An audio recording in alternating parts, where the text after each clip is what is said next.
Increasing agricultural production infrastructure and developing local production adapted to climate change. This is the roadmap for Africa that was approved at the recent Dakar 2 summit, Feed Africa, focusing on food sovereignty and resilience. An international gathering of African leaders and major development actors who were invited at this summit by the African Development Bank and the Senegalese government. The objective was to find solutions together to respond to food insecurity linked to the Russian-Ukrainian conflict. We were there to follow the latest developments. Our reporter Lionel Cauchois has the story. 34 African heads of state, many development partners as well as various players from the private sector were all invited here in Dakar to define a joint action plan to unleash Africa's food production potential.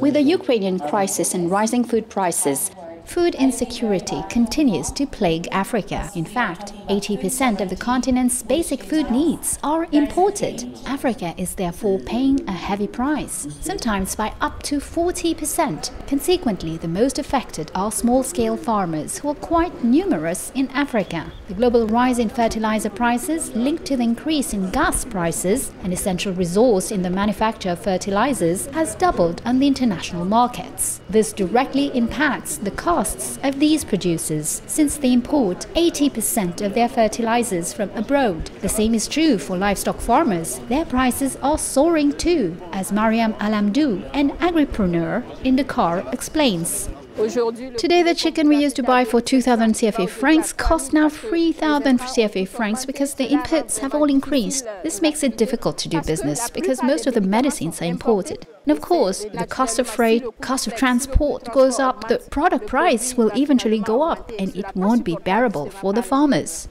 The emergence of COVID in 2019 with its negative outcomes on the African economy as well as the effects of climate change on agricultural production have also aggravated the situation. Faced with these facts, the African Development Bank and the African Union, under the initiative of Senegalese President Macky Sall, have decided to take action. For this summit, they have indeed mobilized many African heads of state, investors, private sector leaders and development actors to collaborate to set up food and agricultural supply agreements. The objectives for each country are to increase agricultural production and infrastructure and develop local production adapted to climate and climate change. Senegal, the host country, seems to be on the right track. Researchers of the ISRA, the Senegalese Institute of Agricultural Research, have successfully developed climate-resilient rice varieties, the country's most important food crop. The TAT Rice Compact, or Technologies for African Agricultural Transformation program, financed by the African Development Bank, has enabled its large-scale demonstration, as well as the promotion of this first variety of hybrid rice launched in 2017 by ISRA in Senegal as ISRIA's 9.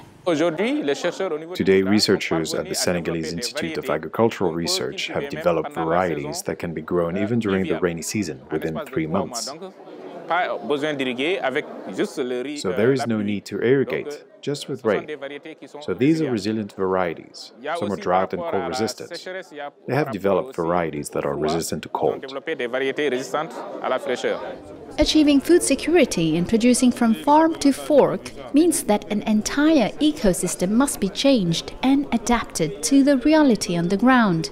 Fortunately, successes in this field seem to come from both the youth as well as technological innovations. The African Development Bank has clearly understood the opportunities and have been supporting these young African agripreneurs with the Enable Youth Initiative, a vast agribusiness financing and training program. In 5 years, $500 million have already been invested. 75% of the African population is below the age of 35. So whatever investments we're going to make in agriculture or in whichever sector, we have to involve the youth. Secondly, new technologies are coming into agriculture. Digitalization, use of drones, big data, and the youth are very much ready to adopt these new technologies more than the older farmers.